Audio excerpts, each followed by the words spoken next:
Mark 1. Conversations at the speed of sound.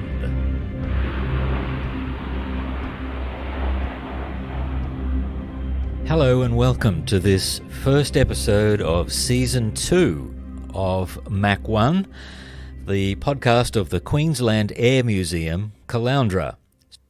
My name is Gary Hills. I am a QAM volunteer and I will be your host for this very British episode of Mach 1. Have a listen to this sound.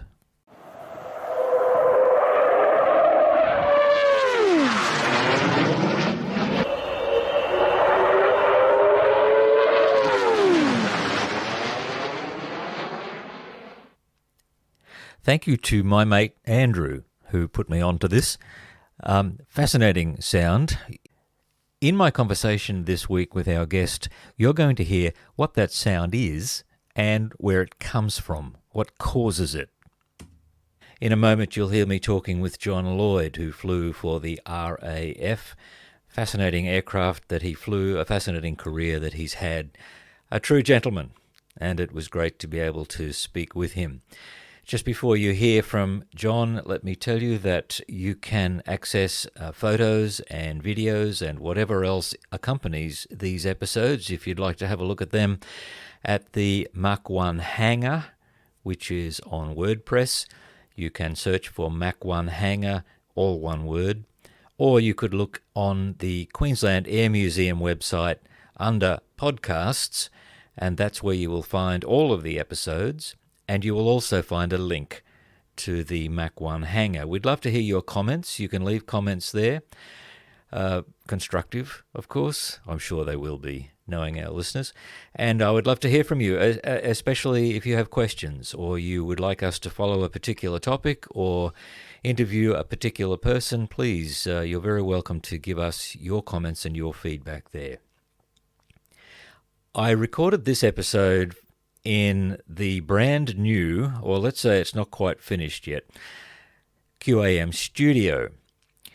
Thanks to a grant from the Sunshine Coast Council, we have been able to set ourselves up with proper recording equipment. Eventually, we hope to have video recording equipment as well, so that these conversations can be recorded both on video and audio. And we've been able to carve out a space in a little dedicated corner office on the museum property in which we are able to make these recordings happen.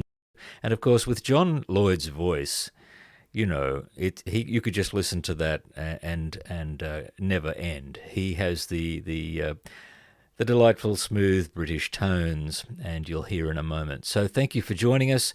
This is me talking with QAM volunteer and guide, John Lloyd.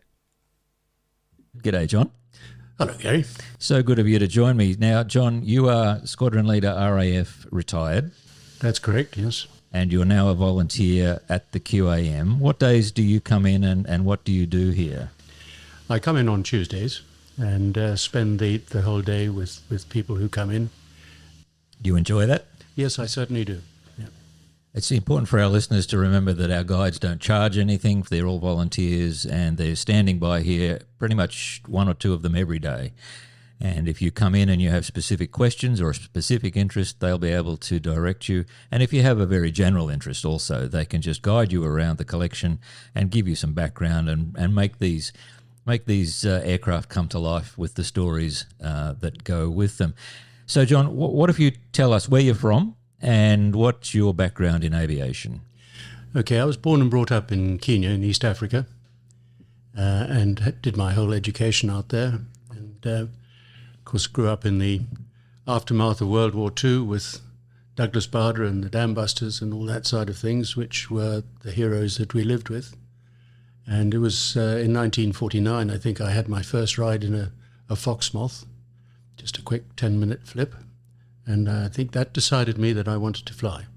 Now, for our listeners, that's a biplane, a trainer, is it? Yes, it was based on the Tiger Moth, and it was a Tiger Moth with a cabin, basically. In 1960, I was selected to go and join the Royal Air Force. So I went across to the UK and did my basic training and on the Jet Provost. Now explain that. The Jet Provost was the beginning of the all-through jet training in the Royal Air Force. And so we got our initial training on that, and then I went on to the Vampire, the two-seat Vampire, which was a version of the Vampire fighter, which was the second British fighter of World War II. That's jet fighter. And then ended up by finishing my training and being selected to fly helicopters. And how many years did you serve? I did 18 years. Okay. Do you have a total number of hours in the air? Yes, my total number of hours is just over 18,000. Okay, well, let's talk about some of those. The experience of being an officer and a pilot in the R.A.F. during the 1950s and 60s? 60s, yes. 60s, yes. And into the 70s? Yes, I left. I did 18 years in the R.A.F. and it was in that 18 years there was a huge change in the way that the British government was actually running itself.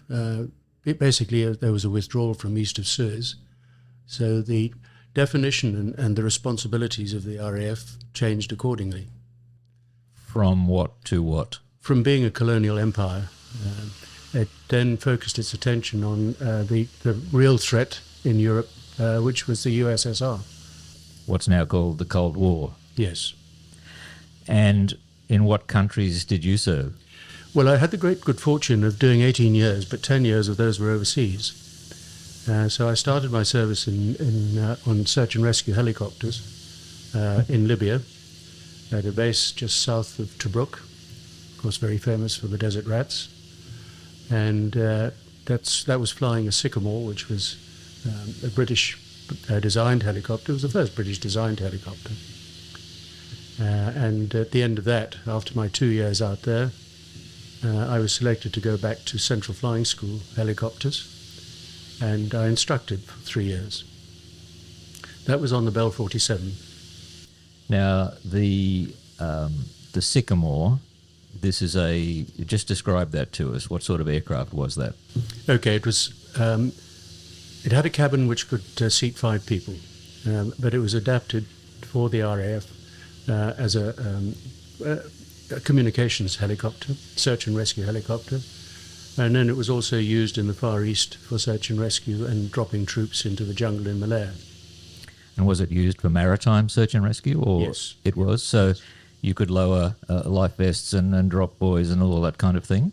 Indeed. It was actually quite a dangerous helicopter for the winchman, because he had to go down the winch with a throat mic on, and that was a drum which was co-located with the winch drum.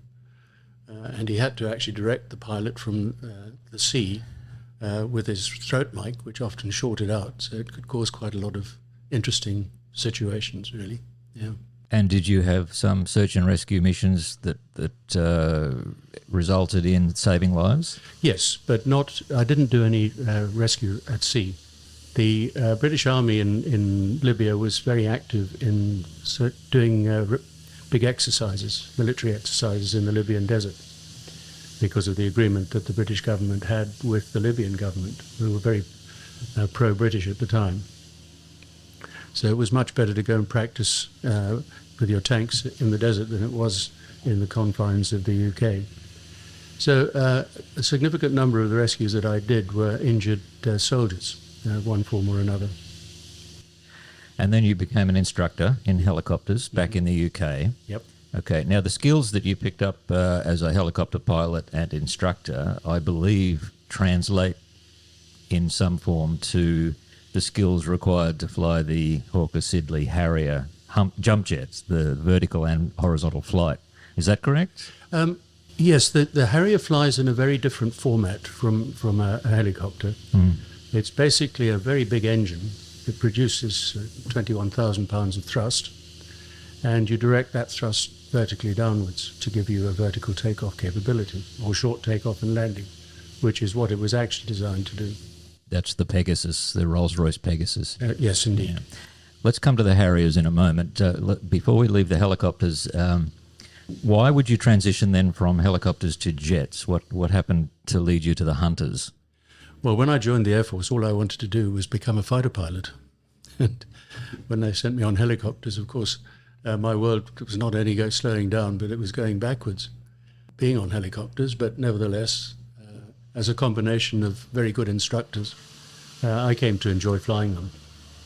But I did make quite a nuisance of myself during the years intervening when I was flying them operationally to get onto fighters. And eventually the Air Force saw my point of view after I'd resigned a couple of times. And they allowed me then to go on to the Hunter. The Hunter was originally designed as an interceptor. But by the time I went onto it, it was used for lead-in training to the Lightning and the Buccaneer, which were then the frontline fighters or aircraft in the R.A.F. And we also had one squadron, or a couple of squadrons at that stage, doing ground attack, because after the thing had finished being used as an interceptor, it proved itself to be a very effective ground attack weapon. So I was on the last operational squadron in the Far East, which was number 20 Squadron. And I went out there just at the tail end of what Britain was doing in this part of the world, before those aircraft were actually handed over to the Singaporean armed forces.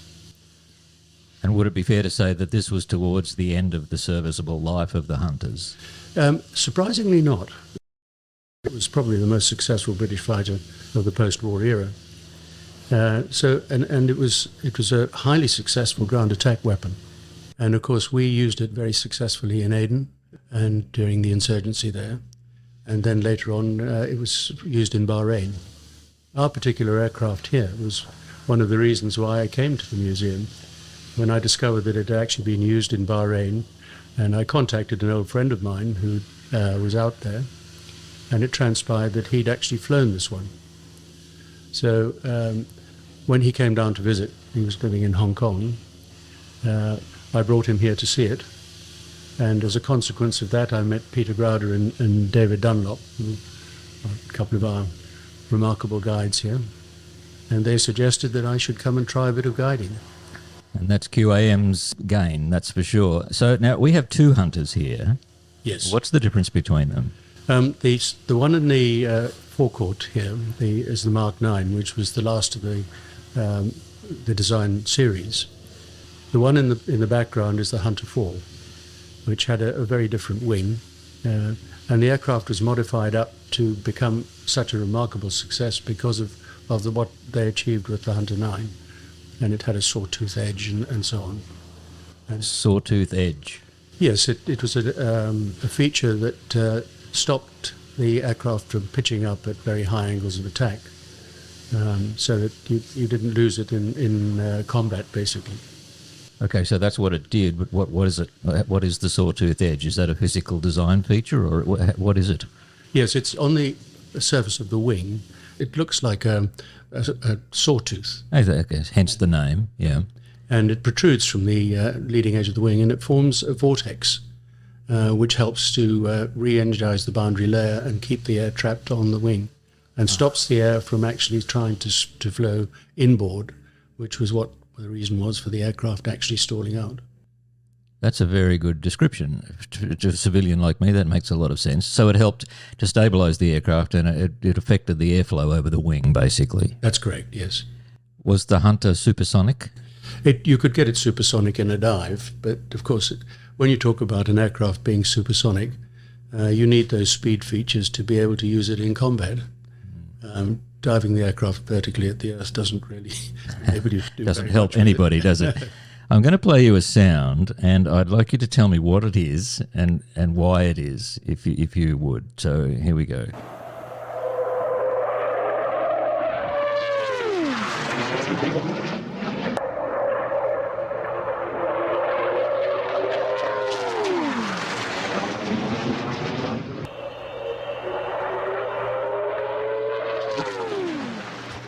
What is that? That's the Hunter at speed. Some people call it the Blue Note. The Blue Note, yes. But when you listen to it, I mean, you've got that ripping sound, which of course is what an aircraft makes when it gets close to the speed of sound. And you've got the engine note, which is a function of the sonic effects of the jet pipe, and the wonderful Avon engine, of course. And that sound would be achieved not in a dive, but in horizontal, in level flight. Yes. The Hunter actually held a world speed record in 1951, but that was in a very specially modified version. Yeah. I can imagine how terrifying that sound would be if it was coming towards me, as an act of aggression. But I can also imagine at an air show what a smile that would put on people's faces. It is such a unique sound, isn't it? Well, I think that the great thing about it, Gary, is that generally speaking, it's when the aircraft is right over the top of you or gone past you. You don't hear it when it's coming. Oh, okay. You don't hear it coming. No, but I'd need a cup of tea and a lie down after it flew overhead, I think, personally. Now, I've heard stories from some of our former Mirage pilots here about exercises between Hunters and R.A.F. Mirages. Tell us about that a little bit. Yes, the Mirage is the first, one of the second century series of fighters, really, that was capable of supersonic flight, and a sustained supersonic flight. And the wing was constructed in such a way to enable the aircraft to fight in that regime. That's the delta shape. That's the delta shape, and it had a terrific capability at the very high speed regimes. Now, the Hunter was actually a subsonic aircraft, and the wing was optimized for that. And you could fly the Hunter down to very low speeds, and you could turn it very smoothly at very low speeds. If a Mirage decided that it wanted to stay with you in a turning fight, then they were inevitably going to lose, because they had a very high drag ratio at that stage, and they couldn't actually maneuver with the Hunter down there. So the only way that a Mirage really needed to operate was to do a diving attack and then go supersonic and get out of it. To stay and try and fight with a Hunter just didn't work for them. Isn't that interesting? I mean, speed isn't everything, is it? Oh, no. Absolutely. And I suppose the R.A.F. and the R.A.F. had the understandable levels of competition in these exercises. Inevitable, yes. We Did the Hunters always beat the Mirages? If they stayed and tried to turn, yes. Yeah. And it was just a function of what the aircraft could do, basically. Nice jet to fly? The Hunter? Oh, it was probably the Rolls-Royce of aeroplanes. It was incredibly smooth and amazingly responsive. And you could fly it down to... You still had control over the aircraft at very low speeds. So, Now, on our Mark 9, you've been working on a number of the restoration aspects of that, including the gun pack. Tell us about that. Yes, it was a four gun pack, 4 30mm cannons, Aden cannons. And what was unique about the gun pack was that when you actually brought the aircraft in for a servicing or a turnaround after or in exercise or during wartime, the whole gun pack came out and the barrels stayed in the aircraft. And then you took the whole gun pack out and put the whole new gun pack in, and you could do that in a very short time scale, and the same time scale that it took to refuel the aircraft. It had a very great interesting feature that when they first started to fire the guns on the Hunter, the links that held the rounds together, 30mm rounds, like on a machine gun belt, started to fly up and hit the underside of the aircraft, which caused damage. So they had to put collector tanks on the side of it. And these collector tanks were a very attractive feature on the Hunter. But when they were put on, there was a very well-endowed British actress by the name of Sabrina. And those collector tanks were forever afterwards called Sabrinas. I see. Yeah. We'll leave that to the listener's imagination. Let's move on to the Hawker-Siddeley Harrier. The Harrier was one of those aircraft that was like a lot of the aircraft in British design. It was a private venture by the Hawker Company. And it was really in response to a NATO requirement for an aircraft that could operate off unprepared strips and as close to the vertical as possible. Now, the British government was very lackadaisical in actually supporting any sort of aircraft like that. They let the industry get on with it themselves. Yep. There were so many demands, social demands on the British government at the time as well. And they didn't see a need for a dedicated aircraft of that type. So Hawkers went ahead and developed the Harrier. And it was originally called the 1127, P1127 prototype. And as a consequence of that testing, Bill Bedford was the chief test pilot, a very famous British test pilot. The British government got quite interested in it. And it quite quickly proved itself to be a remarkable piece of equipment. They decided to form what was called the tripartite squadron, because now the Americans and the Germans got interested in it. And the R.A.F, the American Air Force, and the German Air Force formed the tripartite squadron. And they had 12 of these aircraft, which were built by Hawker-Siddeley as a proof of concept. The proof of concept was very successful, but as a consequence of the tripartite, the R.A.F decided to go ahead and order the Harrier. I'll just tell you an interesting story. There was a German who was in charge of the German side of the tripartite arrangement. I'm just trying to think of his name. I think his name is Alhorn. He had 301 victories in World War II. And so he was now the colonel in charge of the German side of things. And he dropped one of the 1127s and broke the undercarriage. And his comment to the ground crew when he got out of it was, now I have 301 Allied aircraft. And, I mean, it's an ingenious design, isn't it? Rotating the thrust so that you have different vectors. Was that an original idea, or had that been done before?